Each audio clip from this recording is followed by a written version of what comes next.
Hello friends, मैं हूं सूरज और आप देख रहे हैं बाइबल एक्सप्लेन बाय सूरज। आज हम बात करने वाले हैं ऐसे टॉपिक पे जो है तो बहुत ही छोटा, बट उस टॉपिक पे बहुत ज़्यादा कंट्रोवर्सी है। तो करते हैं वीडियो को शुरू। जिस टॉपिक पे आज हम बात करने जा रहे हैं दोस्तों, वो क्या टॉपिक है? वो टॉपिक है खाने को लेकर। अब आप सोच रहे होंगे कि खाने को लेकर क्या बात है। बहुत छोटी सी बात है, बट लोगों ने उसको बहुत बड़ा बना दिया है। कई कई बार कई जगह मैं सुनता हूँ कि कई लोग कहते हैं कि उसका मीट खाना चाहिए, उसका नहीं खाना चाहिए। तो वो चीज़ मैं आज क्लियर करने जा रहा हूँ। तो बने रहे इस वीडियो में और वीडियो को कर दे लाइक। तो करते वीडियो को शुरू। मैं आपके लिए पढ़ूंगा उत्पत्ति, उसका 9वीं आयत और 3रा वचन। सब चलने वाले जंतु तुम्हारा आहार होंगे, जैसा तुमको हरे हरे छोटे पेड़ दिए थे, वैसा ही अब सब कुछ देता हूँ। पर मांस को प्राण समेत अर्थात लहू समेत ना खाना। और निश्चय ही मैं तुम्हारे लहू अर्थात प्राण का बदला लूँगा। सब पशु और मनुष्य दोनों से मैं उसे लूँगा। यहाँ पर परमेश्वर क्या कहता है? साफ साफ कहता है सब जंतु। पहले क्या था? पहले परमेश्वर ने अदन की वाटिका में सिर्फ वृक्ष थे, जो उनके जो फल थे वही दिए थे खाने के लिए। जंतुओं के सिर्फ नाम रखवाए थे आदम से, खाने के लिए नहीं दिया था तब तक। अब परमेश्वर ने क्या कहा है कि सब जंतु तुम्हारा आहार होंगे, सबको हम खा सकते हैं। पर एक चीज़ और लिखी है यहाँ पे, मैं दोबारा पढ़ता हूँ आपके लिए। सब चलने वाले जंतु तुम्हारा आहार होंगे। सिर्फ चलने वाले, रेंगने वाले नहीं। चलने में और रेंगने में फ़र्क है, क्योंकि इस वचन से पहले पहले सांप के और स्त्री का जो वंश, उन दोनों के बीच में बैर उत्पन्न हो चुका था, और वो आज भी है। क्योंकि वो बैर परमेश्वर ने खुद उत्पन्न किया है, तो वो कभी ख़त्म होने वाला नहीं है। बैर क्यों है स्त्री के और सांप के वंश के बीच में? ये चीज़ आप उत्पत्ति पढ़ेंगे तब आपको पता लग जाएगा। 2 से 3 अध्याय के बीच में आपको मिल जाएगा वो। क्योंकि सांप ने स्त्री को भड़काया था। परमेश्वर ने अदन की वाटिका के बीच में 2 वृक्ष लगाए, एक ज्ञान का और दूसरा जीवन का। उन दोनों वृक्षों के फल परमेश्वर ने खाने से मना किया था। अब आप ध्यान से पढ़ लेना घर पे। परमेश्वर ने सिर्फ खाने से मना किया था, परंतु सांप ने स्त्री को आगे क्या बोला? स्त्री ने सांप को क्या बोला? जब सांप ने स्त्री से पूछा कि तुम उन दोनों वृक्षों के फल क्यों नहीं खाते, तो स्त्री ने बोला कि परमेश्वर ने बोला है तुम उसको छू भी नहीं सकते। अब स्त्री ने अपने पास से यह बात बना दी कि छू नहीं सकते, इसलिए सांप ने उसको भड़का दिया। जब स्त्री ने उसको पहली बार छू के देखा, तो अगर उसने ये बात नहीं बोली होती भी छू नहीं सकती, तो शायद हो सकता है वो वहीं पर रुक जाती। बट उसने ये बोल दिया, उसके दिमाग में, उसके मन में ये आ गया कि हम छू भी नहीं सकते वरना हम मर जाएंगे। तब उसने छुआ। जब उसने छुआ तो वो नहीं मरी, तो उसका डर खुल गया, इसलिए उसने वो खा लिया और फिर अपने पति को भी खिला दिया, आदम को। ये था पहला पाप। उस टाइम तक परमेश्वर ने सिर्फ फल ही दिए थे। उसके बाद परमेश्वर ने दिया है सब जंतु। सब जंतु बोले तो सब जंतु। सब जंतु में हर एक चलने वाला पशु आता है। मैं किसी का स्पेशली नाम नहीं लेना चाहता, ये चीज़ आप शायद समझ सकते हो भी मैं किस जानवर के लिए बोल रहा हूँ जिसको लोग खाने से मना करते हैं। खासकर मसीह लोग, वो चर्च में जाते हैं फिर भी कहते हैं भी, कई पादरी मना करते हैं, पर यहाँ पर साफ साफ लिखा है कि सभी जंतु तुम्हारा आहार होंगे। बस ये चीज़ बोली है कि तुम उसको प्राण के समेत ना खाना, उसको लहू के समेत ना खाना।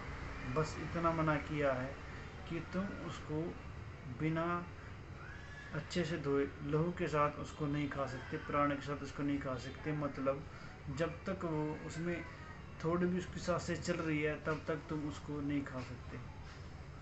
या उसमें खून है तो उसको अच्छे से धो लो, आप खून के साथ उसको नहीं खा सकते। फसह के पर्व में भी यही था, मेमने की बलि चढ़ाई तो परमेश्वर ने क्या बोला था कि मेमने को जब तुम बलि करो तो उसका लहू अपने दरवाजे की चौखट पर लगाना और उसका मांस आग में भूंज कर खाना। सिर्फ मांस, लहू अलग निकाल दिया दरवाजे पे लगाने के लिए, बचा क्या? सिर्फ मांस, ना प्राण ना लहू। दोनों में से कुछ नहीं होना चाहिए उस जानवर के अंदर जिसको आप खा रहे हो। अब ज़्यादातर लोग जो बाइबल से ही पढ़ते हैं वचन, पर उनको अच्छे से एक्सप्लेन करना नहीं आता वो क्या पढ़ते हैं। आपको उस जानवर का नाम भी यहाँ पता लग जाएगा जो जानवर लोग खाने से मना करते हैं। मैं आपके लिए पढ़ूंगा मत्ती रचित सुसमाचार 8वां अध्याय उसका 28वां वचन। जब वह उस पार गदरेनियों के देश में पहुंचा तो दो मनुष्य जिनमें दुष्टात्माएं थी कब्रों से निकलते हुए उसे मिले। वे इतने प्रचंड थे कि कोई उस मार्ग से जा नहीं सकता था। उन्होंने चिल्लाकर कहा, हे परमेश्वर के पुत्र, हमारा तुझसे क्या काम? क्या तू समय से पहले हमें दुख देने यहाँ आया है? उसने कुछ दूर बहुत से सूअरों का एक झुंड चल रहा था। उनसे कुछ दूर बहुत से सूअरों का एक झुंड चल रहा था। दुष्ट आत्माओं ने उससे यह कहकर विनती की, यदि तू हमें निकालता है तो सूअरों के झुंड में भेज दे। उसने उनसे कहा, जाओ। और वे चिल्लाकर सूअरों में बैठ गई और देखो, सारा झुंड कड़ाड़े पर से झपटकर पानी में जा पड़ा और डूब मरा। इस वचन को लेकर कई लोग कहते हैं कि सूअरों में दुष्ट आत्माएं होती है, इसलिए उनका मीट नहीं खाना चाहिए। अब यहाँ पर साफ साफ लिखा है भी जिन सूअरों में दुष्ट आत्माएं थी वो पानी में डूबकर मर गए थे। फिर भी मैं आपको लिए एक वचन और पढ़ कर सुनाना चाहता हूँ, उससे आपको सब क्लियर हो जाएगा कि क्या खाना चाहिए और क्या नहीं। मत्ती रचित सुसमाचार उसका 15वां अध्याय और 10वां वचन। तब उसने लोगों को अपने पास बुलाकर उनसे कहा, सुनो और समझो। जो मुंह में जाता है वह मनुष्य को अशुद्ध नहीं करता, पर जो मुंह से निकलता है वही मनुष्य को अशुद्ध करता है। जो मुंह में जाता है, पहले परमेश्वर ने बोला था भी तुम किसी भी जंतु को खा सकते हो। फिर भी यीशु मसीह यहाँ पर क्या कहता है कि जो मुंह में जाता है वो मनुष्य को अशुद्ध नहीं करता, पर जो मुंह से निकलता है वो अशुद्ध करता है। वो कैसे शुद्ध करता है वो मैं आपके लिए आगे बढ़ता हूँ। उसका 18वां वचन, मत्ती 15 का 18वां वचन। पर जो कुछ मुंह से निकलता है वह मन से निकलता है और वही मनुष्य को अशुद्ध करता है, क्योंकि बुरे विचार, हत्या, परस्त्रीगमन, व्यभिचार, चोरी, झूठी गवाही और निंदा मन ही से निकलती है। ये ही हैं जो मनुष्य को अशुद्ध करती हैं। परंतु हाथ बिना धोए भोजन करना मनुष्य को अशुद्ध नहीं करता। यहाँ परमेश्वर क्या कहता है, इस वचन में क्या कहता है कि जो भी आप खाते हो उससे आप अशुद्ध नहीं होते। पर इसका मतलब ये नहीं है कि आप बुरी चीज़ें खाने लगो। यहाँ सिर्फ बात भोजन की हो रही है। भोजन में आप जो भी खाना चाहते हो खा सकते हो, जिस मर्जी चीज़ का मीट हो आप खा सकते हो। ऐसा कुछ नहीं भी उस जानवर में दुष्ट आत्मा या वो जानवर अशुद्ध है। सभी जानवर को परमेश्वर ने बनाया है, तो वो अशुद्ध कैसे हो सकते हैं? जिस चीज़ को परमेश्वर ने बनाया हो वह चीज़ अशुद्ध कैसे हो सकती है? क्योंकि अब देखो, मनुष्य को भी परमेश्वर ने बनाया, इनफैक्ट अपने स्वरूप में बनाया, अपने हाथों से बनाया, उसमें जीवन का श्वास फूका, फिर भी उसने पाप कर दिया, वो अशुद्ध हो गया। वो अशुद्ध होने के बाद भी परमेश्वर ने उसको शुद्ध करने का उपाय दे दिया। उसको शुद्ध करने का उपाय क्या है? यीशु मसीह का लहू। वो लहू आपको कैसे मिलेगा? आपको क्या करना पड़ेगा उस लहू को पाने के लिए, अपने आप को शुद्ध करने के लिए? आपको सिर्फ यीशु मसीह के नाम पर विश्वास करना है। वी यीशु मसीह आपके लिए क्रूस पर मरा, उसने क्रूस पर आपके लिए लहू बहाया, अपने ऊपर आपके पापों को उसने ले लिया। फिर वो मारा गया, गाड़ा गया और तीसरे दिन फिर जी उठा और वो आज तक जीवित है। परमेश्वर ने, यीशु ने कहा, मैं जगत के अंत तक तुम्हारे संग हूँ। आपको विश्वास करना है, आपको यीशु मसीह के लिए अपने मन का दरवाज़ा खोलना है। यीशु मसीह कहता है, मैं तुम्हारे मन के द्वार पर खड़ा हूँ और खटखटाता हूँ। जो कोई मेरी आवाज़ सुनकर दरवाज़ा खोलेगा तो मैं भीतर आकर उसके साथ भोजन करूँगा। यीशु मसीह आपके मन के द्वार पर खड़ा है, उसके लिए दरवाज़ा खोलो और फिर अपने जीवन में बदलाव देखो। ये तो क्या खाना है क्या नहीं खाना है छोटी मोटी बातें हैं दोस्तों, इन पर कोई ज़्यादा कंट्रोवर्सी करने की ज़रूरत नहीं है। आप अपने मन, अगर आपका मन मानता है भी आपको वो चीज़ खानी है तो आप खा सकते हो, नहीं मानता तो मत खाओ। कोई जोर ज़बरदस्ती बाइबल में नहीं की गई है कि आप वो खा सकते हो या वो नहीं खा सकते। बाइबल में कहीं भी ऐसा नहीं लिखा है कि आप उसको नहीं खा सकते या वही चीज़ आपको खानी आवश्यक है। कहीं पर भी बाइबल में किसी के साथ जोर ज़बरदस्ती नहीं की गई कि आपको वो चीज़ खानी ही पड़ेगी या आप उस चीज़ को नहीं खा सकते।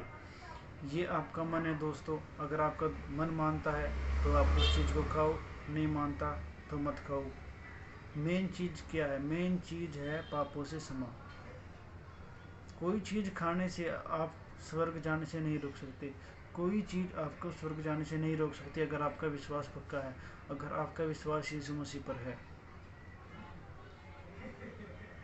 कोई भी चीज़ जो आप खाते हो उस चीज़ से आप अशुद्ध नहीं होते। कोई भी चीज़ दोस्तों जो आप खाते हो अगर वो आपकी सेहत के लिए अच्छी है, मतलब नशीली चीज़ ना हो, क्योंकि अब इस वचन को देख के कई लोग बोलेंगे कि हाँ जो अंदर जाता है वो तो शुद्ध करता ही नहीं, तो हम दारू पी ले, सिगरेट पी ले, बीड़ी पी ले।